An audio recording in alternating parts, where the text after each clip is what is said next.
Reverendo André Firmino, músico Guilherme de la Plata estarão hoje aqui no Noivas e Festas, começando mais um programa na Casa Giardino.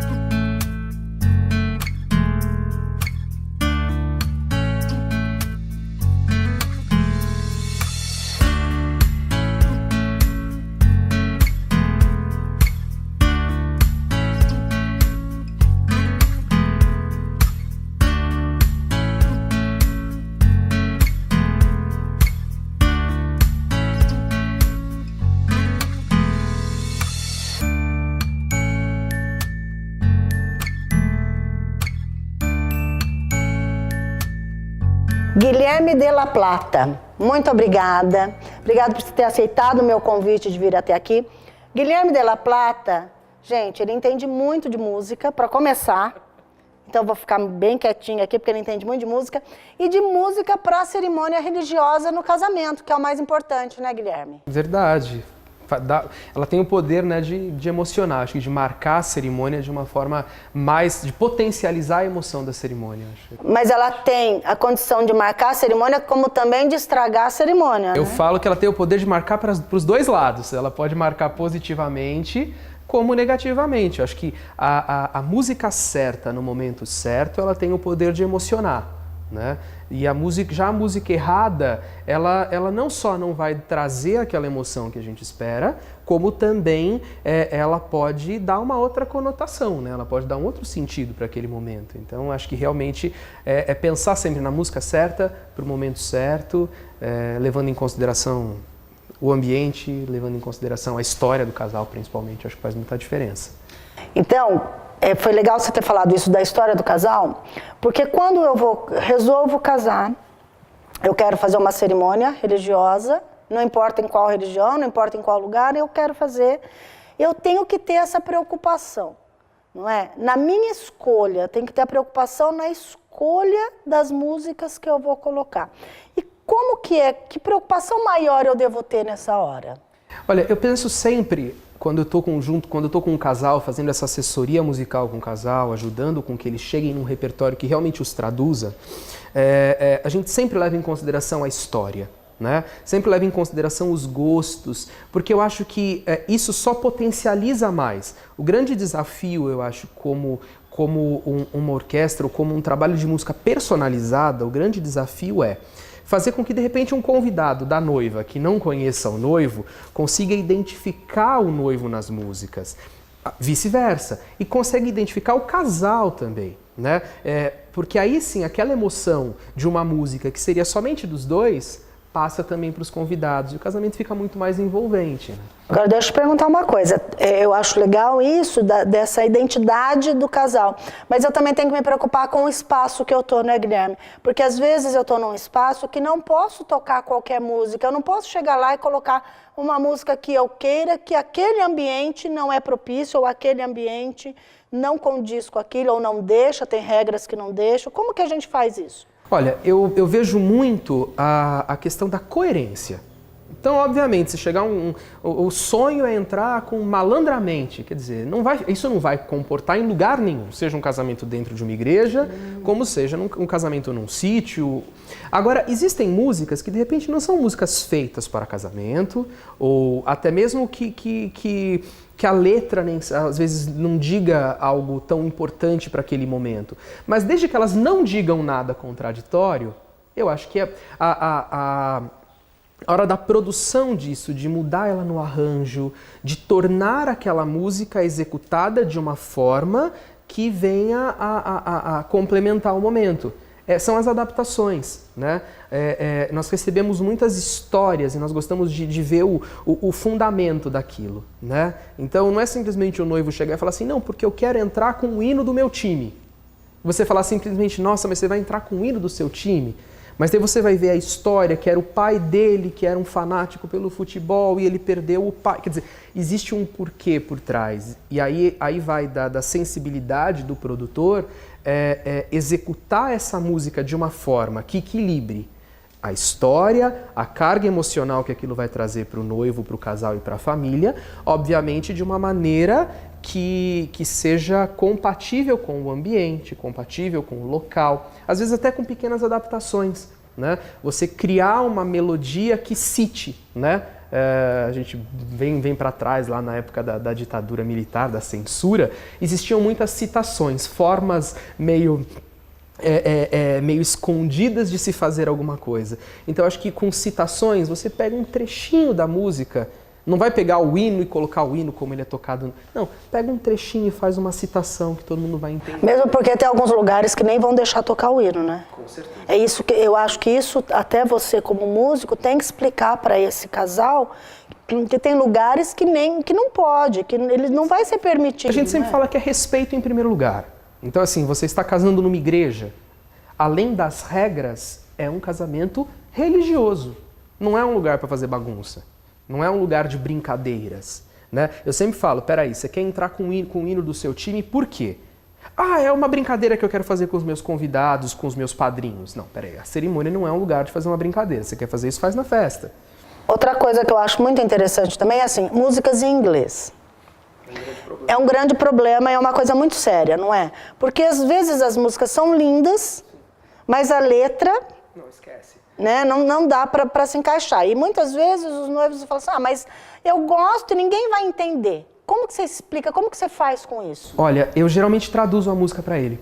É a primeira coisa que a gente faz. Eu tive uma situação de um noivo que ele queria uma música, muito bonita a música. Só que assim, você já pegava e começava a traduzir a música, o título era Porque Eu Não Fui o Seu Homem. Então a letra vinha destrinchando e eu devia ter te mandado flores, eu devia ter sido para você o homem que eu não fui. Quer dizer, aí você mostra isso para o noivo. Aí ele fala assim, bom, mas eu gosto tanto da música. Então peraí, se a música é tão importante assim para você, vamos colocar ela como uma versão instrumental, por exemplo. A gente retira a letra e trabalha em uma versão instrumental. No geral, quando essa música ela tem realmente uma letra com um teor, com um conteúdo desse, eu oriento a não utilizar. Porém, a gente sempre busca respeitar os gostos do casal. E a gente leva para quem está acima da gente. Então, no caso de uma igreja, é um padre, é um pastor, é um reverendo, leve a relação, mas eu já estou sinalizando para você que essa música provavelmente você vai ter problema. Não, eu acho importante falar isso porque as pessoas não têm essa noção. Elas já devem chegar com as músicas prontas que elas gostam, né? Com aquelas entradas que elas acham que tem que ter, aquelas milhões de entradas, e eu quero aquelas músicas. E você, como assessor musical, você tem que dar essa, né, mostrar para a pessoa. E hoje o grande problema é assim, hoje o grande problema é a internet. A internet é um problema gigante. Como é? Porque entra lá no site de busca e coloca música para casamento. E aí vem aquelas ideias, e aí ela chega, não, porque eu vi que lá na internet está dizendo que são essas músicas que são usadas.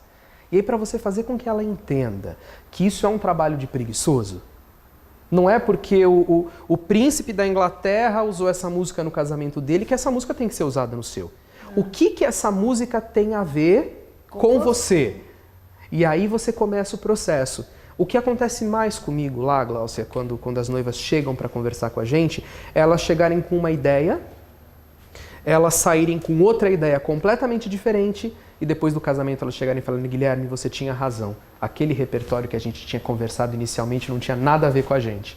Mas é isso que é legal, né? Então, a pessoa quando vai procurar uma assessoria musical, ou a música, ou a orquestra para o seu casamento, tem que saber ouvir. Sim.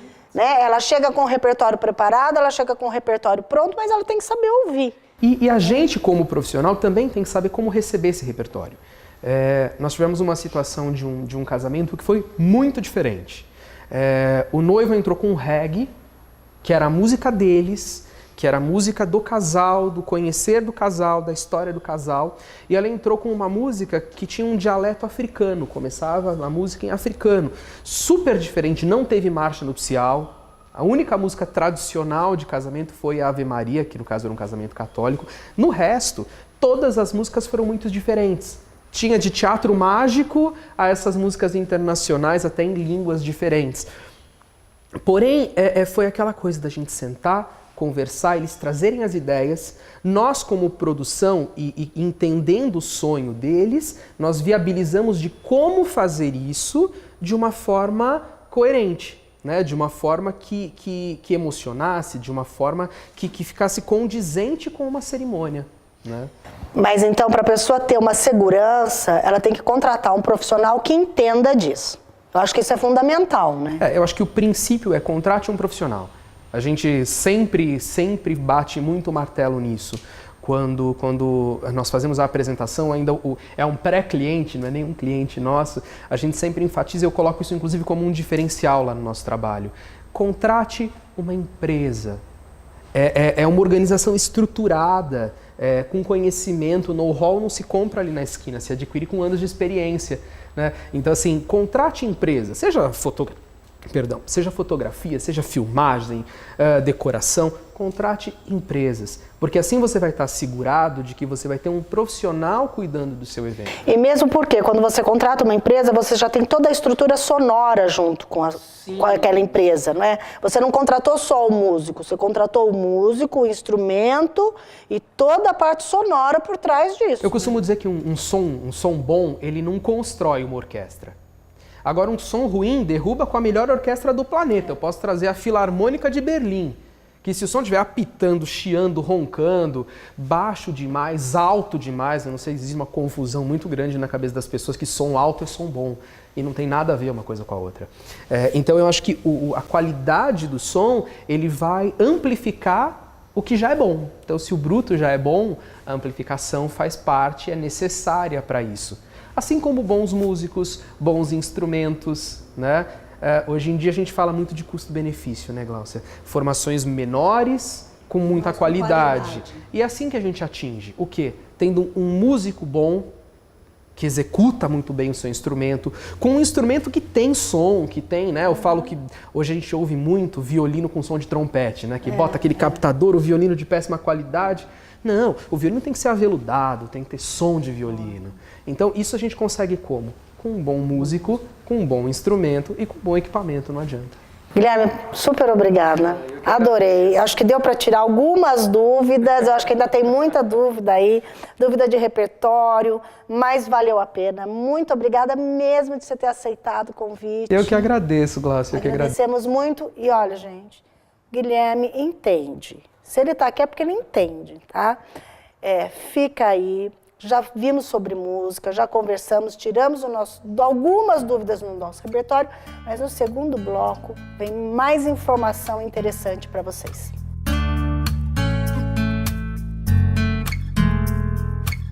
Não deixe que os arquivos de sua empresa façam você sumir. Conheça a solução na organização e guarda de documentos. Seus arquivos são retirados na sua empresa, cadastrados em nosso sistema e ficam disponíveis sempre que você precisar. Arquivos Gerais. Mais espaço para a sua empresa crescer.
Muita coisa e pouco espaço?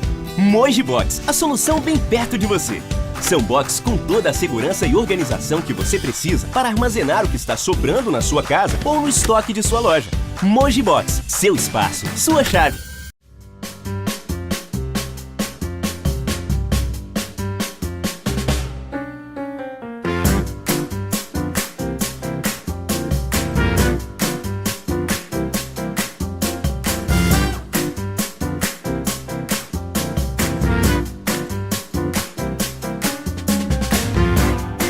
Voltamos no segundo bloco, gente, com o reverendo André Firmino. Reverendo André Firmino é da Igreja Anglicana.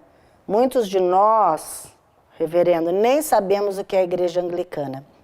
Que então é a nossa primeira pergunta. Primeiro, muito obrigada por você ter vindo. Imagina, Gláucia, é uma honra muito grande para mim, viu? Ter saído de lá, de São Paulo, vir aqui para conversar com a gente, isso é uma honra, né? Estamos juntos.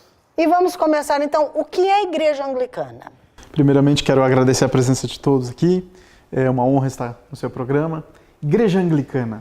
A Igreja Anglicana, para facilitar o entendimento, é a igreja oficial da Inglaterra, né? É uma igreja que a configuração religiosa dela é, para facilitar o entendimento, metade católica, metade evangélica. Então, de forma que ninguém brigue. Estamos juntos no mesmo pensamento, né? E aí, os holofotes da mídia mundial, recentemente, estiveram na Igreja Anglicana, né? Através do casamento do príncipe. Todo mundo participou e pôde acompanhar pela TV. Então, é a única igreja que a gente casa e batiza príncipes e princesas. Eu já batizei e casei muitas princesas por aí, viu? Então, ela é uma junção, que o senhor falou, da Igreja Católica e Igreja Protestante. Mas ela tem um caminho dela. Ela mistura esses dois, mas tem um caminho dela. Eu não digo mistura, ela une. Une. Ela une as duas e o caminho é Cristo.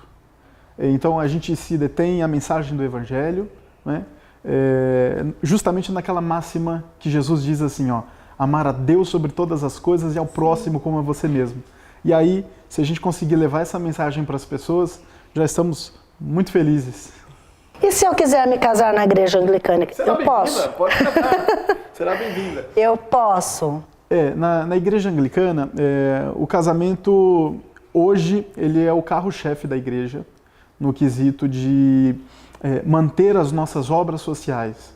Nós temos creches, trabalhos com crianças carentes, inclusive na região do Paraisópolis, e hoje quem majoritariamente mantém essa estrutura é o casamento, né?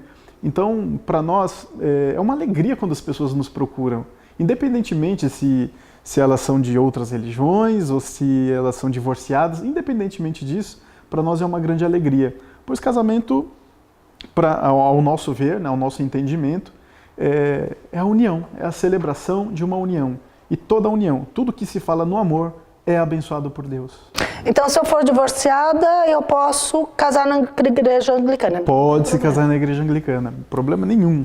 Se eu tenho um relacionamento homoafetivo, eu também posso. Nós damos a bênção homoafetiva. É que recentemente, na Igreja Anglicana, né, a gente segue as leis também do país, né? E você tem uma liberdade muito grande de religiosos. Tem reverendos anglicanos que vão fazer, tem reverendos anglicanos que não vão fazer a bênção. Essa liberdade na Igreja Anglicana existe, né? Então, eu, por exemplo, eu já tive a honra de abençoar 2 meninas, que são amigas queridas, né? E fiz a bênção. Não as casei por quê? Porque a legislação do país não permite. Né? Tá em trâmites para ver se libera, né? Mas, ao meu ver, ao meu entendimento, se um casal homoafetivo viesse pedir a Jesus a bênção para sua união, eu acho que com o seu tamanho amor e bondade ele não negaria. Então, se o mestre faz isso, quem sou eu para... Com certeza. E tem validade esse casamento? Se eu for me casar lá, tem a mesma validade que qualquer igreja? Sim. Quando você se torna reverendo, você passa por momentos de estudos e preparações, né? Faculdades e tudo isso. E aí você tem a avaliação, você tem a ordenação religiosa, né, para isso, para que você seja um ministro ordenado. E aí você está apto a celebrar os casamentos, e batizados e missas. Então, isso te dá autoridade pela igreja, né? E aí, só pode quem realmente tiver essa ordenação, né? Então, infelizmente, a gente encontra por aí muitas pessoas que se dizem reverendos, mas nem faculdade não tem, né? Então, é um cuidado até que eu deixo para as pessoas que estão acompanhando isso. Pesquisem para ver se a pessoa também é um reverendo, se é um padre, se é um pastor, porque, infelizmente, no Brasil tem muitos problemas disso, né? E qual é a faculdade? Aí você tem que fazer a teologia. No meu caso, eu fiz teologia na faculdade metodista e fiz pedagogia por conta dos trabalhos da creche pela Universidade de Santo Amaro, a Unisa. E aí o reverendo, ele pode, não precisa ser só na igreja, ele pode fazer esse mesmo casamento, essa mesma cerimônia fora, em outros locais? Sim, pois isso também não é uma invenção anglicana, foi o próprio Jesus quem disse assim, ó, que onde 2 ou mais estivessem reunidos em nome dele, ele mesmo estaria presente. Ó, estamos falando dele, ele está aqui, né? Estamos em 2 mais, né? Ele está presente. Então nós vamos até os locais, espaços, casas, sítios, bufês, seja em São Paulo ou fora de São Paulo. Eu já fui em muitos lugares, Minas Gerais, muitos lugares eu já fui celebrar casamento. Batizados também, né? Então nós vamos até onde as pessoas nos chamam, onde as pessoas precisam de nós. Você falou lá no início que o casamento é que mantém as creches, né? Os trabalhos sociais, é o carro-chefe. Mas então é cobrado uma taxa. Para se casar, como é cobrado em qualquer lugar, é cobrado uma taxa lá também. A taxa ela não é pelo casamento. Não se cobra bênção de ninguém, né?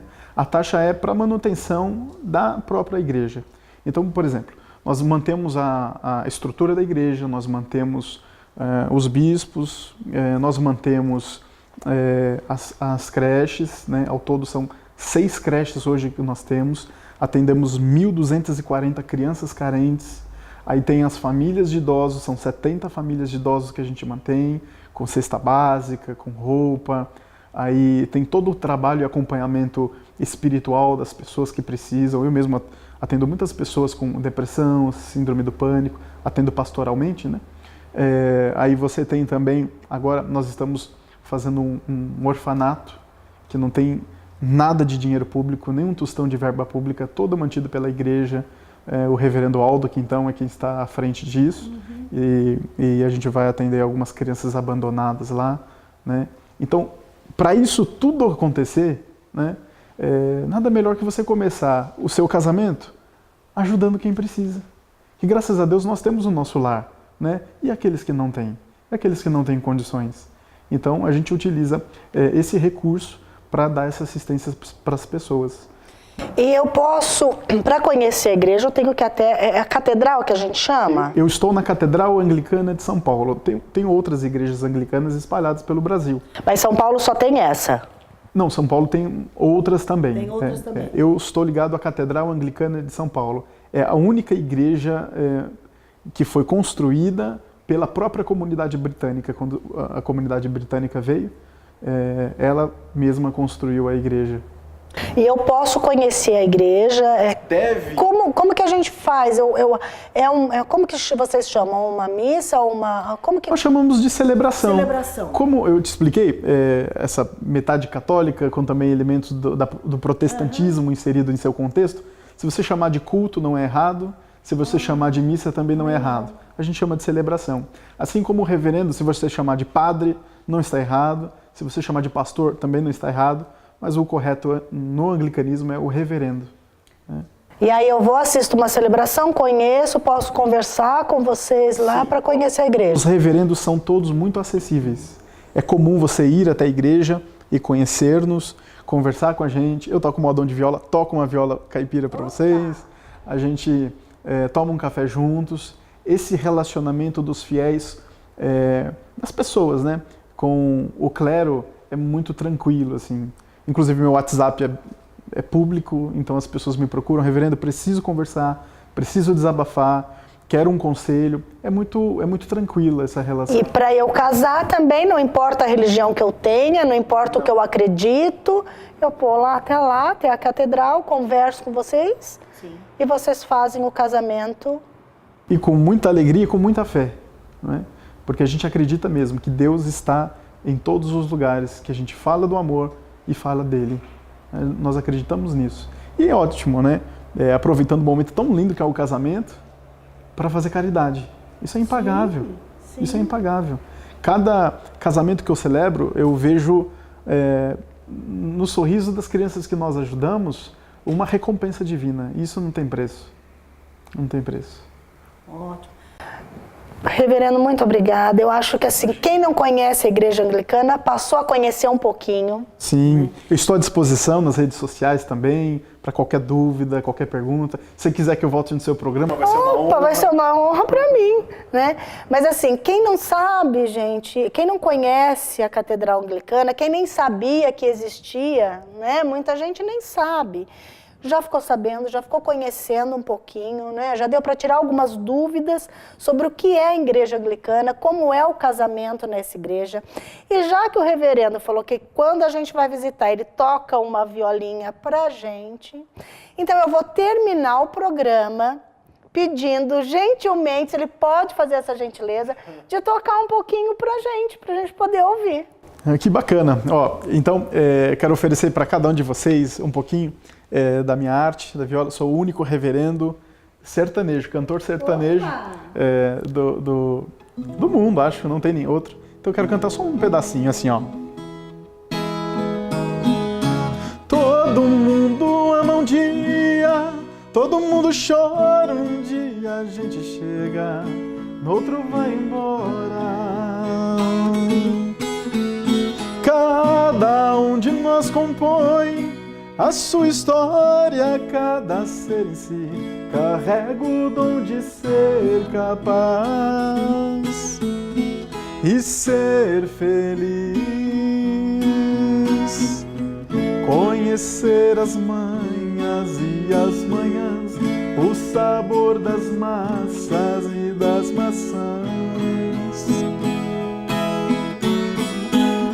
É preciso amor para poder pulsar, é preciso paz para poder sorrir, é preciso a chuva para florir.